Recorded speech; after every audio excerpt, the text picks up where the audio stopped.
बिस्मिल्लाहिर्रहमानिर्रहीम। अस्सलामु अलैकुम वरहमतुल्लाहि वबरकातुहू। नहमदुहु व नुसल्ली अला रसूलिहिल करीम, अम्मा बाद।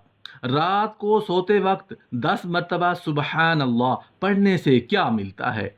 मोहतरम नाजरीन, रसूलुल्लाह सल्लल्लाहु अलैहि वसल्लम के पास एक ऐसे आदमी का जिक्र किया गया जो रात भर सोया रहा, हत्ता कि नमाज फजर भी अदा ना की। आप सल्लल्लाहु अलैहि वसल्लम ने फरमाया, उसके कान में शैतान ने पेशाब कर दिया है। एक हदीस में है कि जब इंसान सो जाता है तो शैतान उसके सर पर 3 गिरहें लगा देता है। जब वो बैठकर अल्लाह का जिक्र करता है तो एक गिरह खुल जाती है, जब वो वुजू करता है तो दूसरी गिरह भी खुल जाती है, और अगर वो 2 रकात नफल पढ़ ले तो तीसरी गिरह भी खुल जाती है, और वो सुबह के वक्त चुस्त होता है वरना सुस्त रहता है। अल्लाह पाक ने ज़मीन व आसमान में बशमूल जिन्न व इंस जो कुछ भी पैदा किया, हर चीज़ को कुव्वत समात और कुव्वत गोयाई अता फरमाई है। हर चीज़ अपनी अपनी ज़ुबान में अल्लाह के ज़िक्र में मसरूफ़ है। ऐसी तमाम चीज़ें जो अल्लाह पाक ने पैदा की, जब उनको कोई चीज़ अता करता है तो वो उस पर शुक्र भी अदा करती हैं, और जब उनको कोई तकलीफ़ पहुँचती है तो वो इसका इजहार भी करते हैं। लेकिन ये और बात है कि अल्लाह ने ऐसी आवाज़ों को जिन्न व इंस से पोशीदा रखा है। धरती यानी ज़मीन को ही ले लीजिए, बोलती भी है, सुनती भी है, खुशी गमी को भी महसूस करती है और उसका इजहार भी करती है। मोहतरम नाजरीन, आज की इस वीडियो में हम आपको सुबहान अल्लाह कहने की फजीलत के बारे में बताएंगे कि एक बार सुबहान अल्लाह कहने से क्या हासिल होता है। अगर आप रोज़ाना सुबहान अल्लाह की तस्बीह करना शुरू करते हैं तो उससे आपकी ज़िंदगी में क्या हासिल होगा। अगर आप कोई परेशानी या मुश्किल का शिकार हैं तो आप कैसे सुबहान अल्लाह के विर्द से उन तमाम घरेलू और मुआशरती परेशानियों से निजात हासिल कर सकते हैं, और कैसे अपनी ज़िंदगी में सुकून ला सकते हैं। आप वीडियो को मुकम्मल आखिर तक ज़रूर देखिएगा, इंशाअल्लाह बहुत फ़ायदा होगा। मौजू शुरू करने से पहले एक हदीस का मफ़हूम है जिसमें रसूलुल्लाह सल्लल्लाहु अलैहि वसल्लम ने दिलों के सुकून के बारे में बात की है। हदीस मुबारका में इस तरह से आया कि हज़रत अबू हुरैरा रज़ियल्लाहु अन्हु से रिवायत है कि रसूलुल्लाह सल्लल्लाहु अलैहि वसल्लम ने इरशाद फरमाया, जहाँ कहीं अल्लाह के बंदे अल्लाह का जिक्र करते हैं तो लाजमी तौर पर फरिश्ते उनके गिर्द हर तरफ से जमा हो जाते हैं और उनको घेर लेते हैं, और रहमत इलाही उनको ढांप लेती है और उन पर सकीना की कैफियत नाजिल होती है। और अल्लाह ताला अपने मोतबर मलाइका में उन लोगों का जिक्र फरमाते हैं। दिल का सुकून कौन नहीं चाहता। हर दौर में हर इंसान की यही हाजत रही है कि मुझे दिल का चैन और इत्मीनान मिल जाए। इस इत्मीनान को इंसान ने जगह जगह तलाश किया। किसी ने मुख्तलिफ रिसालों और किताबों को पढ़ने में सुकून पाया, किसी ने सैर व तफरीह के मकामात पर जाकर इत्मीनान पाया, किसी ने बागात में जाकर दरख्तों और पौधों के दरमियान घूम फिर कर और फूलों के रंग व बू में सुकून तलाश किया, किसी ने खेल कूद और जदीद तफरीही आलात के ज़रिए सुकून और इत्मीनान पाने की कोशिश की। लेकिन इंसान ने खुद से जितने रास्ते सुकून हासिल करने के तलाश किए, उनमें किसी तरीके से वक्त बर्बाद हुआ, कहीं पैसा ज़ाय हुआ, कहीं ईमान और अखलाक की खराबी आई, और कभी सेहत को भी खो दिया।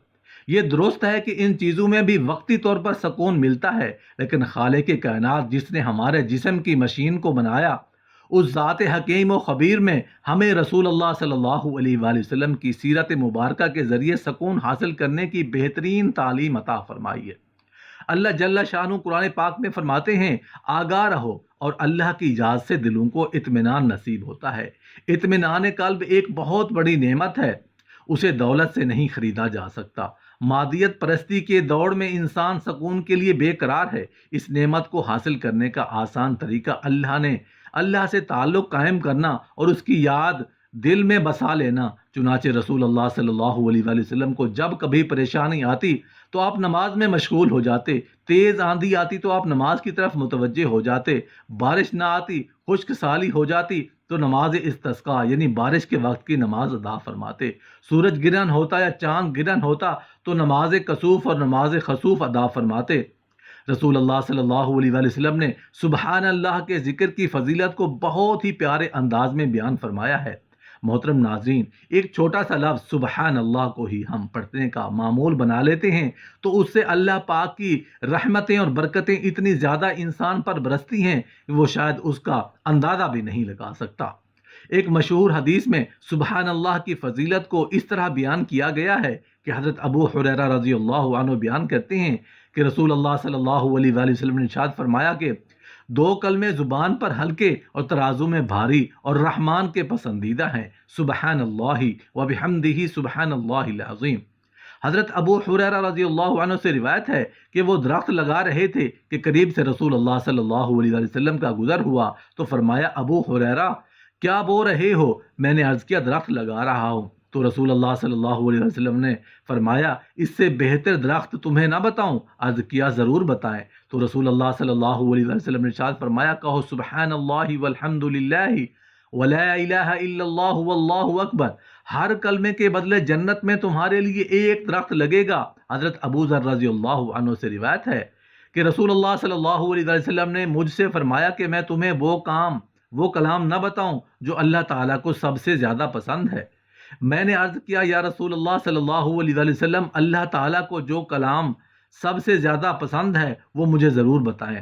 آپ صلی اللہ علیہ وسلم نے ارشاد فرمایا، اللہ تعالیٰ کا سب سے زیادہ پسندیدہ کلام سبحان اللہ و بحمدہ۔ مسلم کی ایک روایت میں ہے کہ رسول اللہ صلی اللہ علیہ وسلم سے دریافت کیا گیا، سب سے زیادہ افضل کلام کون سا ہے؟ تو آپ صلی اللہ علیہ وسلم نے فرمایا، جو اللہ تعالیٰ نے اپنے فرشتوں یا بندوں کے لیے منتخب فرمایا، سبحان اللہ و بحمدہ۔ حضرت عبداللہ ابن عمر رضی اللہ عنہ سے روایت ہے کہ رسول اللہ صلی اللہ علیہ وآلہ وسلم نے فرمایا، جس نے سبحان اللہ و بحمدہ پڑھا اس کے لیے جنت میں ایک کھجور کا درخت لگا دیا جاتا ہے۔ حضرت ابو ہریرہ رضی اللہ عنہ سے روایت ہے کہ رسول اللہ صلی اللہ علیہ وآلہ وسلم نے ارشاد فرمایا، دو جملے زبان پر ہلکے ہیں لیکن قیامت کے دن میزان میں بہت بھاری اور اللہ کے پسندیدہ ہیں، سبحان اللہ و بحمدہ اور سبحان اللہ العظیم۔ حضرت عبداللہ ابن مسعود رضی اللہ عنہ سے روایت ہے کہ رسول اللہ صلی اللہ علیہ وآلہ وسلم نے ارشاد فرمایا کہ معراج کی رات حضرت ابراہیم علیہ السلام سے میری ملاقات ہوئی تو انہوں نے فرمایا، محمد صلی اللہ علیہ وآلہ وسلم، اپنی امت کو میرا سلام کہنا اور انہیں بتانا کہ جنت بہت خوشگوار مٹی اور میٹھے پانی والی ہے اور اس کی زمین بہت زرخیز ہے اور اس میں بونے والا پودا ہے، سبحان اللہ والحمد للہ ولا الہ الا اللہ واللہ اکبر پڑھنا۔ طبرانی کی روایت میں آخر میں لا حول ولا قوت الا باللہ بھی موجود ہے۔ محترم ناظرین، اگر آپ ذکر کو ہر نماز کے وقت کرنا چاہیں تو اس کی فضیلت اور بڑھ جاتی ہے۔ سیدنا ابو ہریرہ رضی اللہ عنہ سے مروی ہے کہ فقراء مہاجرین رسول اللہ صلی اللہ علیہ وآلہ وسلم کی خدمت میں حاضر ہو کر کہنے لگے، اے اللہ کے رسول صلی اللہ علیہ وآلہ وسلم، مالدار لوگ اعلیٰ درجے اور ہمیشہ کی نعمتوں میں چلے گئے۔ آپ صلی اللہ علیہ وآلہ وسلم نے فرمایا، وہ کیسے؟ انہوں نے کہا، وہ ہماری طرح نماز پڑھتے ہیں، ہماری طرح روزے رکھتے ہیں، وہ صدقات خیرات دیتے ہیں اور ہم صدقات خیرات نہیں دے سکتے، وہ غلام آزاد کرتے ہیں اور ہم غلام آزاد نہیں کر سکتے۔ تو رسول اللہ صلی اللہ علیہ وآلہ وسلم نے فرمایا کہ کیا میں تمہیں ایسی چیز نہ سکھاؤں کہ جس کے ذریعے تم اپنے سے سبقت لے جانے والوں کو پالو اور اپنے بعد آنے والوں سے آگے بڑھ جاؤ، اور تم سے زیادہ افضل کوئی نہ ہو سوائے اس کے جو تمہارے جیسے ہی عمل کرے۔ انہوں نے عرض کیا، کیوں نہیں؟ تو اللہ کے رسول صلی اللہ علیہ وآلہ وسلم نے فرمایا، تم ہر نماز کے بعد 33 مرتبہ سبحان اللہ الحمدللہ اور اللہ اکبر پڑھا کرو۔ ابو ہریرہ رضی اللہ عنہ نے کہا کہ فقراء مہاجرین دوبارہ رسول اللہ صلی اللہ علیہ وسلم کے پاس آئے اور عرض کیا کہ ہمارے مالدار بھائیوں نے بھی یہ سن کر ہماری طرح کے اعمال شروع کر دیے۔ آپ صلی اللہ علیہ وسلم نے فرمایا، یہ اللہ تعالیٰ کا فضل ہے، وہ جسے چاہے عطا کرے۔ محترم ناظرین، اس دور جدید میں ہر طرح کی سہولیات کے باوجود پھر بھی نہ جانے انسان ہر وقت پریشان رہتا ہے، ہر وقت ٹینشن میں رہتا ہے۔ ان ساری پریشانیوں سے صرف ایک ذکر الہی ہی ہے جو انسان کو اس طرح کی پریشانیوں سے نکال سکتا ہے۔